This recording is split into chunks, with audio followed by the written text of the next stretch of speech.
آپ اپنے آپ سے وعدہ کرتے ہیں کہ میٹھا کم کھائیں گے۔ ناشتے میں آپ اپنے وعدے پر قائم رہتے ہیں۔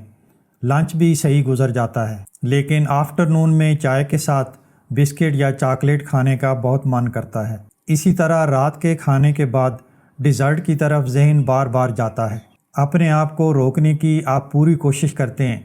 کبھی آپ کامیاب ہو جاتے ہیں اور کبھی ناکام۔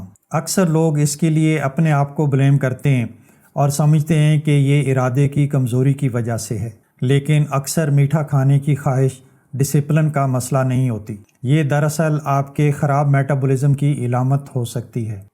میرا نام سعید ملک ہے۔ میں ایک سرٹیفائیڈ لائف کوچ اور ہیلتھ کوچ ہوں۔ 15 سال تک آسٹریلیا میں کام کرنے کا تجربہ رکھتا ہوں۔ اس چینل پر خاص طور پر میں پیٹ کی چربی اور انسولین ریزسٹنس کے حقیقی میٹابولک اسباب کے بارے میں بات کرتا ہوں۔ اکثر لوگ یہ سادہ سا مشورہ دیتے ہیں کہ اگر آپ میں میٹھا کھانے کی خواہش پیدا ہوتی ہے تو اس کا مطلب ہے کہ آپ کو اس کی عادت پڑ چکی ہے۔ آپ میٹھا کھاتے ہیں، آپ کا دماغ اسے پسند کرتا ہے اور وہ آپ کو اور میٹھا کھانے پر مجبور کرتا ہے، اور وہ اس کا حل ڈسپلن بتاتے ہیں کہ میٹھا کھانے کی خواہش کو اپنی قوت ارادی سے روک لیں۔ لیکن یہ وضاحت ایک بہت ہی اہم چیز کو نظر انداز کر دیتی ہے۔ میٹھا کھانے کی خواہش پھر ان لوگوں میں بھی کیوں ظاہر ہوتی ہے جو اپنی صحت کو بہتر بنانے کے لیے سنجیدگی سے کوشش کر رہے ہوتے ہیں۔ یہ لوگ نہ صرف ایکٹیولی میٹھا کم کھانے کی کوشش کر رہے ہوتے ہیں بلکہ واک اور دوسری صحت مند عادات بھی اپناتے ہیں، لیکن اس کے باوجود بھی یہ اکثر کامیاب نہیں ہو پاتے۔ اگر خواہشات عادت یا کمزور قوت ارادی کی وجہ سے ہوتی تو ڈائٹ تبدیل کرنے کے ساتھ ہی ان کو ختم ہو جانا چاہیے تھا، لیکن اکثر لوگ یہ بتاتے ہیں کہ میٹھا چھوڑنے کے کئی مہینوں بعد بھی یہ خواہشات تنگ کرتی رہتی ہیں۔ اس کا مطلب ہے کہ گہرائی میں کچھ اور چل رہا ہے جس کی وجہ سے یہ خواہشات پیچھا نہیں چھوڑتی۔ اصل وجہ اکثر اس بات سے شروع ہوتی ہے کہ آپ کی باڈی بلڈ شوگر کو کیسے سنبھالتی ہے۔ جب آپ ریفائنڈ کاربوہائیڈریٹس یا میٹھی چیزیں کھاتے ہیں تو آپ کے بلڈ میں گلوکوز کا لیول بہت تیزی سے بڑھتا ہے۔ اس کے جواب میں آپ کا پینکریاز انسولین ریلیز کرتا ہے۔ انسولین اس گلوکوز کو توانائی کے لیے باڈی سیلز کے اندر منتقل کرتا ہے، لیکن جب یہ سسٹم اتنا زیادہ مؤثر نہیں رہتا جیسا کہ انسولین ریزسٹنس میں ہوتا ہے تو انسولین کا لیول اس وقت سے زیادہ دیر تک ہائی رہتا ہے جتنا اسے رہنا چاہیے۔ جب انسولین کا لیول زیادہ دیر تک ہائی رہتا ہے تو دو بہت اہم چیزیں ہوتی ہیں۔ پہلی یہ کہ باڈی کے لیے پہلے سے جمع شدہ چربی کو استعمال کرنا مشکل ہو جاتا ہے، اور دوسرا یہ کہ کھانے کے بعد شوگر کا لیول تیزی سے نیچے آتا ہے۔ جب دماغ بلڈ شوگر کے اس تیزی سے گرتے ہوئے لیول کو محسوس کرتا ہے تو واضح پیغام بھیجتا ہے کہ فوری طور پر انرجی کو تلاش کیا جائے، اور دماغ کے لیے سب سے تیز انرجی کا ذریعہ میٹھا ہے۔ یعنی جب آپ کو میٹھا کھانے کی خواہش ہو رہی ہوتی ہے تو وہ دراصل دماغ کو انرجی کی انسٹیبل سپلائی کی نشانی ہے۔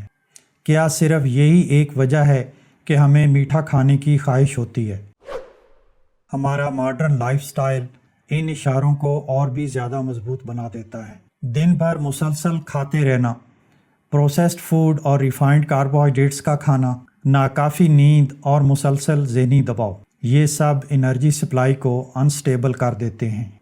سٹریس ہارمونز جیسا کہ کارٹیزول نہ صرف ہماری بھوک بڑھاتے ہیں بلکہ ہمیں ان کھانوں کی طرف کھینچتے ہیں جن میں زیادہ توانائی ہو۔ آج کل پروسیسڈ فوڈ، ریفائنڈ کاربوہائیڈریٹس اور ان ہیلدی فیٹ کو ملا کر اس طرح بنائے جاتے ہیں کہ وہ دماغ کے ریوارڈ سسٹم کو بہت زیادہ فعال کرتے ہیں۔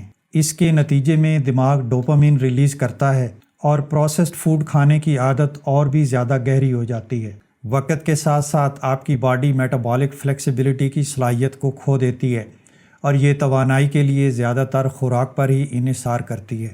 جب یہ فوری توانائی ختم ہو جاتی ہے تو جمع شدہ چربی سے توانائی بنانے کی بجائے یہ خواہشات پیدا ہوتی ہیں، اور یہ اس لیے نہیں ہوتا کہ آپ میں ڈسپلن یا ارادے کی کمی ہے، بلکہ اس لیے کہ آپ کی باڈی میں توانائی کا سسٹم انسٹیبل ہو چکا ہے۔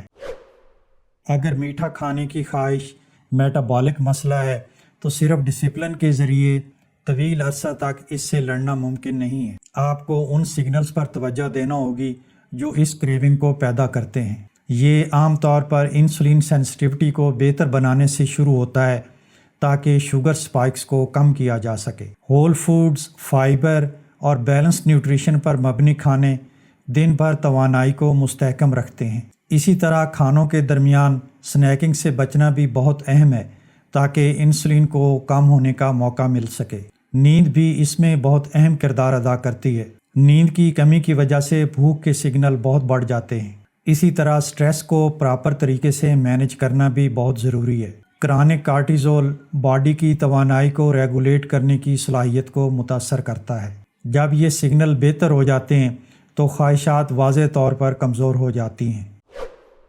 جب آپ خواہشات کے میٹابولک پہلو کو دیکھتے ہیں تو کہانی بدل جاتی ہے۔ خواہشات کو ڈسپلن کی کمی کی بجائے آپ انہیں میٹابولزم کی طرف سے آنے والے فیڈ بیک کے طور پر دیکھتے ہیں۔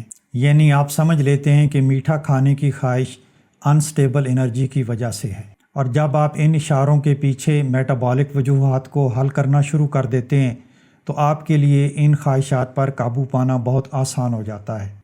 اگر آپ سمجھنا چاہتے ہیں کہ انسولین ریزسٹنس، جو کہ موٹاپے اور پیٹ کی چربی کے پیچھے بہت بڑی وجہ ہے، اس کو کیسے ریورس کیا جا سکتا ہے، تو میری یہ ویڈیو ضرور دیکھیں۔